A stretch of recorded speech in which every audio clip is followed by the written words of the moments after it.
Good morning સુપ્રભાતમ.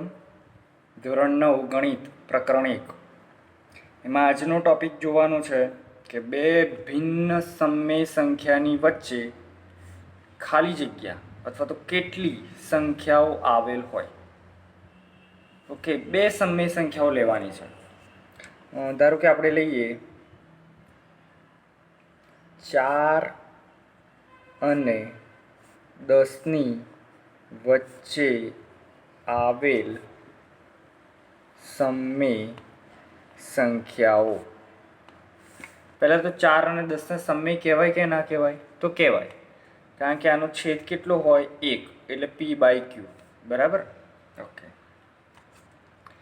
તો આની વચ્ચે કેટલી સંખ્યાઓ આવેલી છે? તો ભાઈ આપણને એમ થાય કે 4 અને 10ની વચ્ચે, તો અહીંયા જવાબ 4 અને 10ની વચ્ચે 5, 6, 7, 8 અને 9 આવેલ છે. શું આટલી જ સંખ્યા આવેલ છે? આના સિવાય બીજી કઈ નથી આવેલ? તો તમને એમ થશે કે ના સાહેબ, આટલી જ છે, દેખાય છે.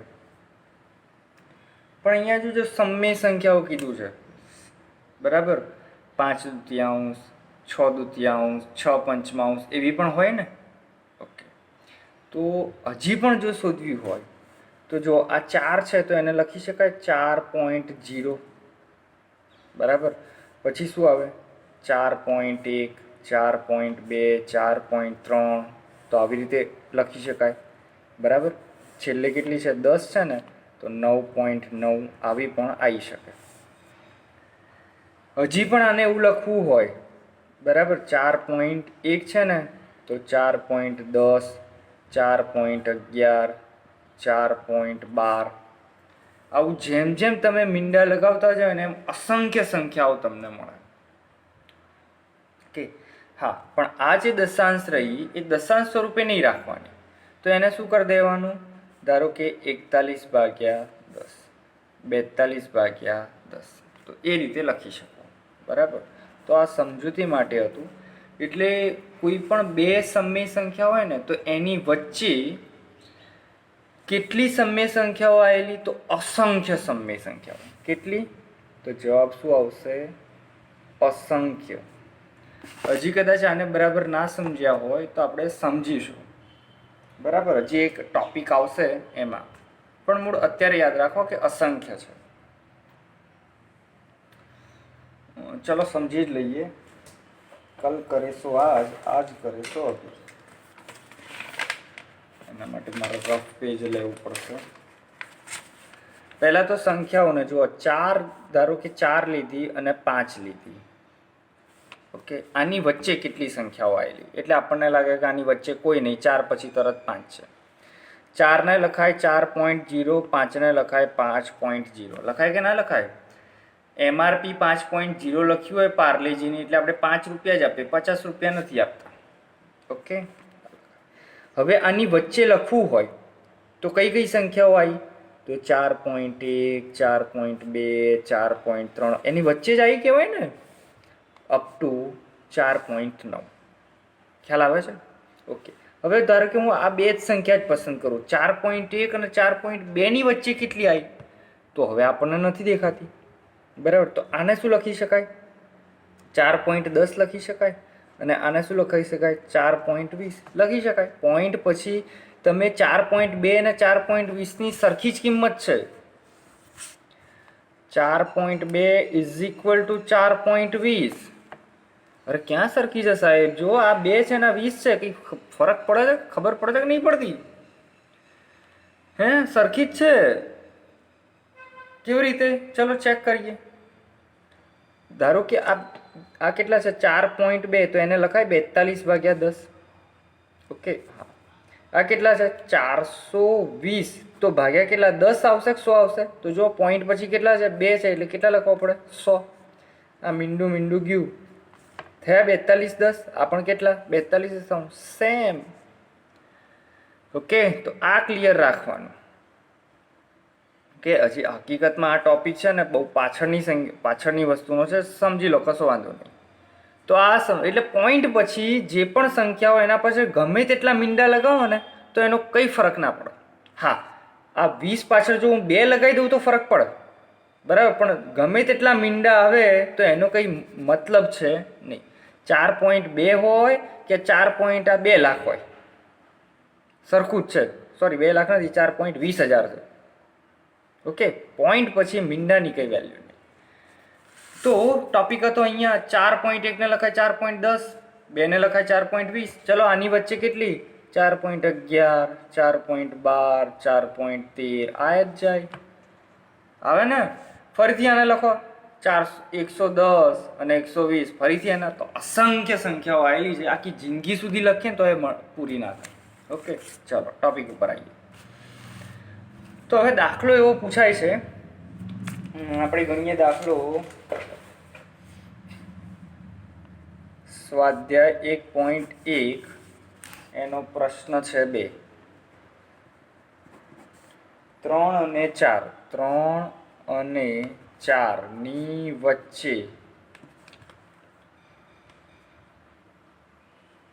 વચ્ચેની 6 સમય સંખ્યા શોધો. ઓકે, કેટલી? 6 શોધવાની છે. એમ લાગે 3 અને 4 વચ્ચે કોઈ છે જ નહીં, પણ હવે આપણે સમજી ગયા છીએ. ઓકે, તો અહીંયા જવાબ લખીશું. 3 ને લખાય 3.0. ઓકે, અને આ પહેલી રીત છે, પ્રથમ રીત. અને 4 ને લખાય 4.0. ની વચ્ચે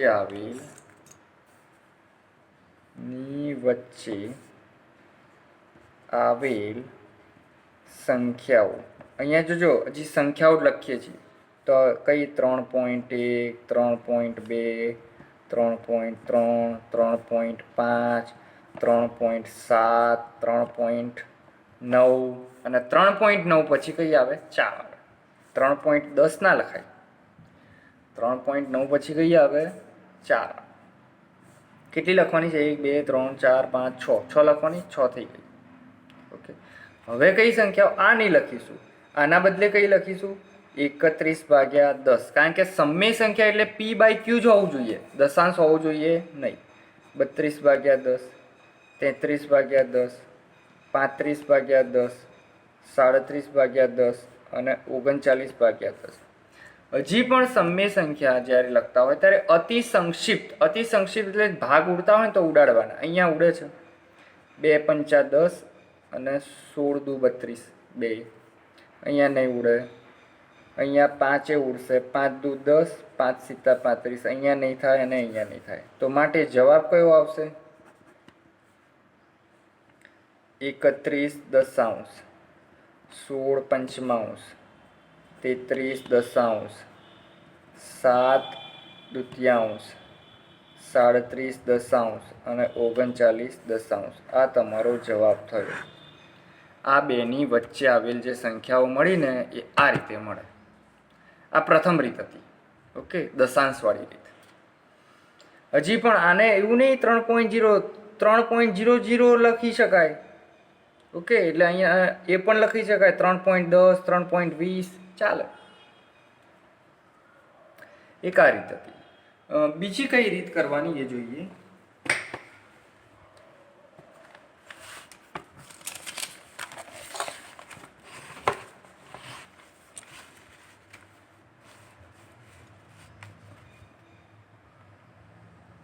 બીજી રીત, 3 અને 4ની વચ્ચે આવેલ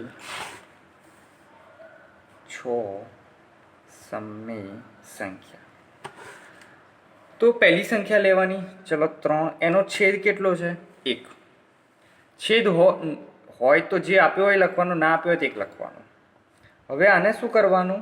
જો પહેલાં તો જ રકમ લખી 3, 1. હવે આને કોઈ પણ સંખ્યા વડે ગુણવાનું અને ભાગવાનું. તો આને ધારો કે આપણે 10 વડે ગુણી કાઢ્યા. કેટલા વડે ગુણ્યા? 10 વડે બંને ઉપર નીચે. એટલે આપણી રકમ એના એ જ છે. જ્યારે અંશ અને છેદમાં એક જ સંખ્યા વડે ગુણો અને ભાગો ને ત્યારે આ ઉડી ગયા. દેટ મીન્સ આપણી રકમ એક જ છે, પણ અહીંયા ઉડાડવાના નથી. ચલો ગુણાકાર કરો. 10 તરી 30, 10 એકા 10. ઓકે, આ એટલે 3 એકાંશ લખો કે 30 દશાંશ લખો, બંને સરખું છે ને? જો મીંડું મીંડું ઉડી ગયું, હા, પણ ઉડાડવાનું નથી. ઓકે, બીજું 4 માટે થશે, એને 4 એકાંશ લખી શકાય. તો અહીંયા પણ 10 10 વડે ગુણો. અહીંયા જરૂર નથી 10, તમે 5 પણ લઈ શકો. 5 5 તો અહીંયા પણ 5 5 લેવાના. 12 પણ લઈ શકાય. 12 12 તો નીચે પણ 12 12 લેવાના. જે ઉપર સંખ્યા 10 10 લો તો નીચે પણ 10 10 લેવાના. ચલો, આ શું થશે? 40 અને 10. જોજો 3 અને 4 હતા, એને ફેરવી કાઢ્યા. 3 ને લખ્યા 30 દશાંશ, 4 ને લખ્યા 40 દશાંશ. હવે 3 અને 4 ની વચ્ચે, ધેટ મીન્સ આ અને આની વચ્ચે થશે. તો શું લખાશે? અહીંયા આ પહેલું સ્ટેપ હતું, આ બીજું સ્ટેપ અને ત્રીજું સ્ટેપ. 30 દશાંશ અને 40 દશાંશ વચ્ચેની સમય સંખ્યાઓ. ખ્યાલ આવે છે ને? ઓ સાહેબ, અહીંયા તો 3 અને 4 હતા રકમમાં. તો આ 30 દશાંશ ક્યાંથી લાયા? તો આના ઉપરથી લાયા. ખ્યાલ આવે છે? ઓકે, હંમેશા છેદ સરખો હોવો જોઈએ, ધ્યાન રાખવાનું. ઓકે, અને છેદ સરખો ક્યારે થાય? આપણે સરખી સંખ્યા વડે બંનેને ગુણીએ અને ભાગીએ ત્યારે.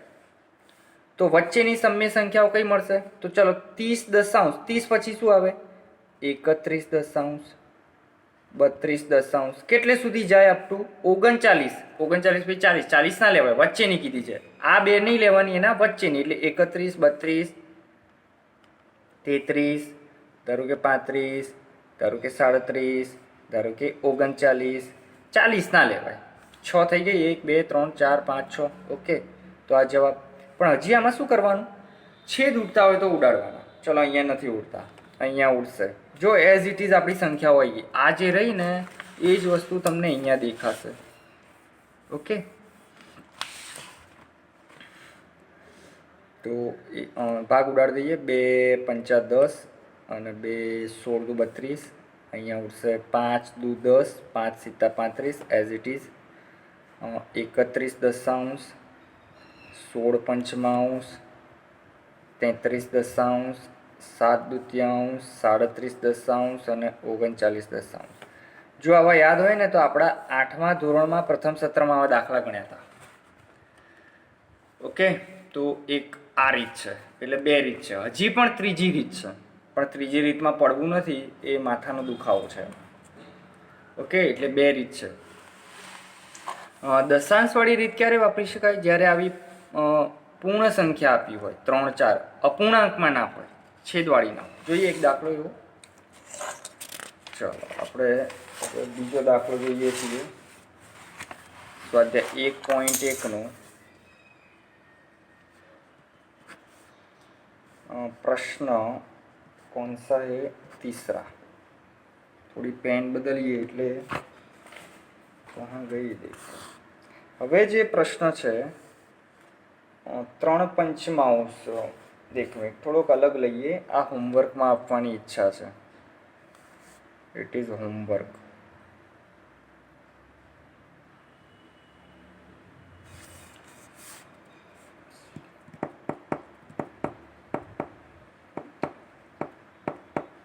બીજો એક્સ્ટ્રા લઈએ છીએ દાખલો.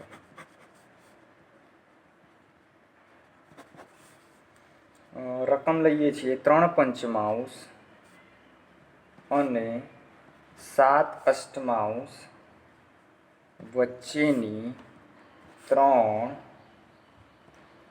સમય સંખ્યા શોધો.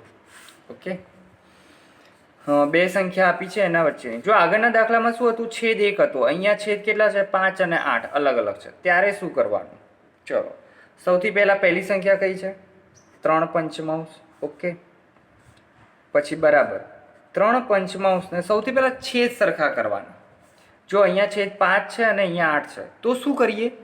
આ જે છેદ 8 હોય ને એને અહીંયા ગુણીએ, એટલે નીચે અને ઉપર બંને ગુણી કાઢવાનું. ખ્યાલ આવે છે? ઓકે, બંને સાથે ગુણવું પડે. ચલો, 8 તરી 24, 5 ઈઠ્ઠા 40. એટલે 3 પંચમાંશ હવે શું બની ગયા? 24 40. હવે શું છે? 7 અષ્ટમાંશ. બીજા 7 અષ્ટમાંશ. તો 7 અષ્ટમાંશ લખવાના. હવે શેની કઈ સંખ્યા વડે ગુણવાની? તો આ જે છેદ હોય ને 5 એના વડે.